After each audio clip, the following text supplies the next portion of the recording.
So about 100 years ago, a royal Thai prince got off a train in a sleepy little fishing village, and he loved it so much he decided to make it the royal summer residences.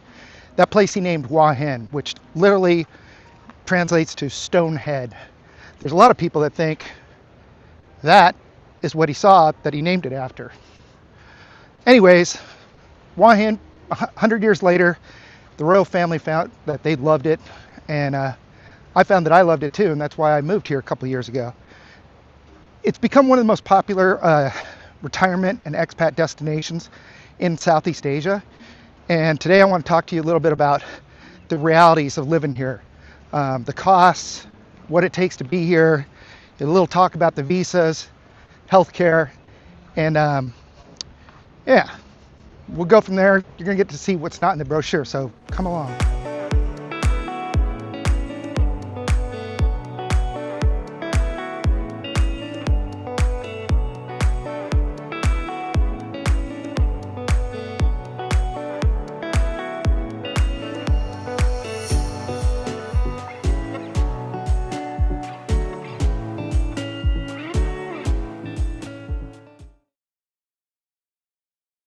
So who's this town actually for? Hua Hin sits about 3 hours south of Bangkok by car, which is close enough that it doesn't feel like exile, but far enough that it never turned into the high-rise jungle that Pattaya has become. No BTS, no MRT, no skyscraper skyline. It's a low, wide, slow town, and that's precisely the point. This isn't a backpacker town. It's not really a party town either, though it has pockets of nightlife if you go looking. Hua Hin has quietly become one of the biggest retirement magnets in Southeast Asia, full of golf courses, hospitals, and genuinely excellent care, and a Scandinavian and British retiree population so large that some restaurant menus come with Swedish translation before an English one. So who's this actually for? Retirees who want warmth, healthcare, and a slower pace without giving up Western comforts entirely.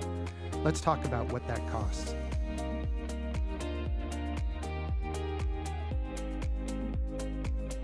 So low number one, Thailand's not actually that cheap anymore. There's an old fantasy that Thailand costs nothing to live in. That fantasy died a while back, and Hua Hin was never the budget option to begin with. It was always priced at a premium versus places like Chiang Mai or Isan, specifically because it caters to retirees with pensions. A decent one-bedroom condo near the beach now runs anywhere from 15,000 to 30,000 baht a month, depending on the building and the view, and that's before you've even bought a single mango. So low number two, you're probably going to need your own transport. There's no rail system inside town, the bus network's thin, and taxis aren't really a taxi hailing culture the way Bangkok is, although Grab does work good. Most retirees, I would say, end up buying a motorbike or small car within their first few months, whether they plan to or not, and that Thai driving habits take a little bit of getting used to. Okay, low number three, the healthcare is excellent here, but it's definitely not free, and it sometimes is not simple. The hospitals here are genuinely good. Bangkok Hospital, Hua Hin, and Sao Paolo are both solid, private, English-friendly facilities. But private healthcare in Thailand isn't covered unless you've bought insurance. And as of recent years, retirement visa holders are required to carry Thai health insurance, meeting specific coverage minimums. There is an annual cost a lot of people forget to budget for until it lands on their desk. Low number four, the visa paperwork is a part-time job. The retirement visa, technically the Non-Immigrant OA or OX, requires either a lump sum in a Thai bank account or proof of monthly income, annual renewals, 90-day address reporting, and photocopies of literally everything you own. It's manageable, but it is not relaxing.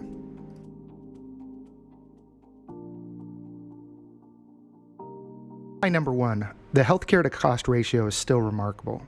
Even accounting for insurance, a full private consultation, a round of blood work, and prescription medication here can cost a fraction of the equivalent in the US, UK, or Australia. And you're often seen the same day by a doctor who trained internationally. High number two, the food scene. Hua Hin's night market is one of the best in the country for fresh seafood.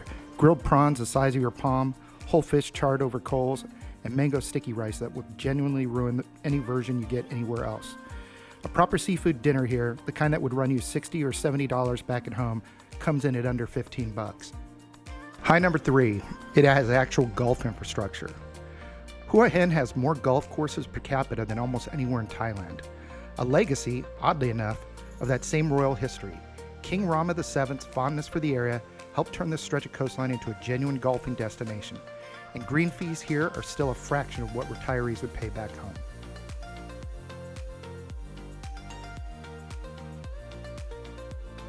High number 4, the pace is genuinely slower. There's a rhythm to the mornings here. Fishermen come in, monks collecting alms, Tai Chi groups on the sand, that Pattaya and Phuket lost somewhere along the way. Hua Hin kept it.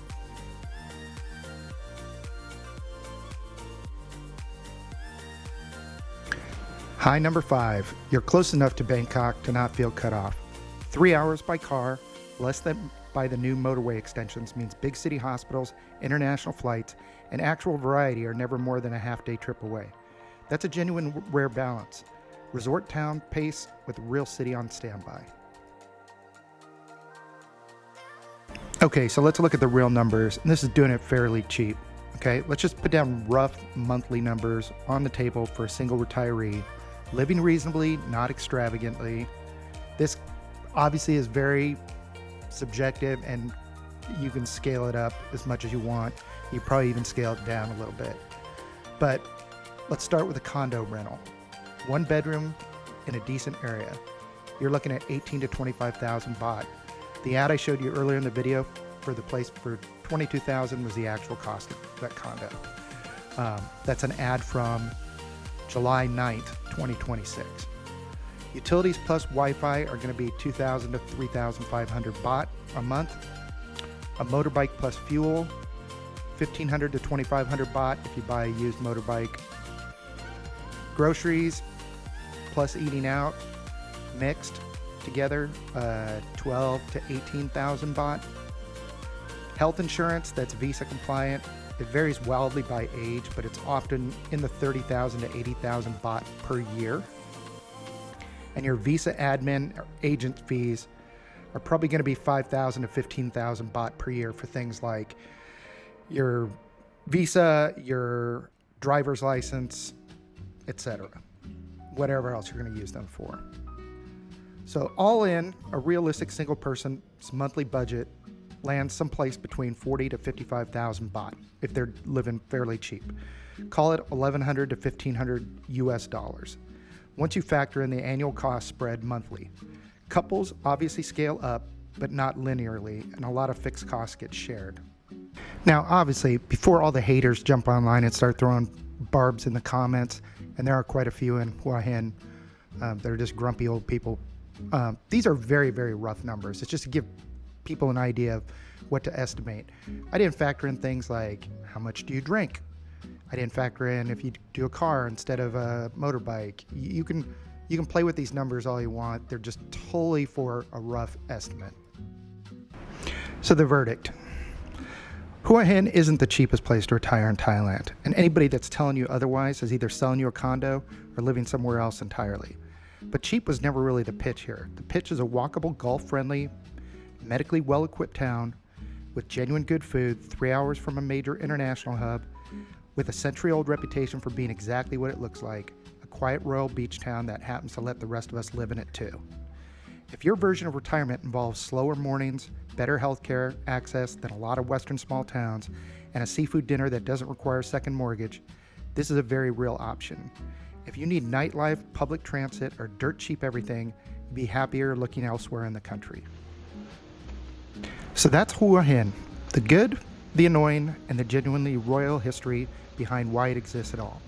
If you've actually retired here or you're planning to, drop your real numbers in the comments. I read every single one, and I'll probably steal your best tips for a follow-up video. Subscribe if you want more honest looks at expat life in Thailand. No sponsorships, no filters. I'll see you in the next one. Travel safe.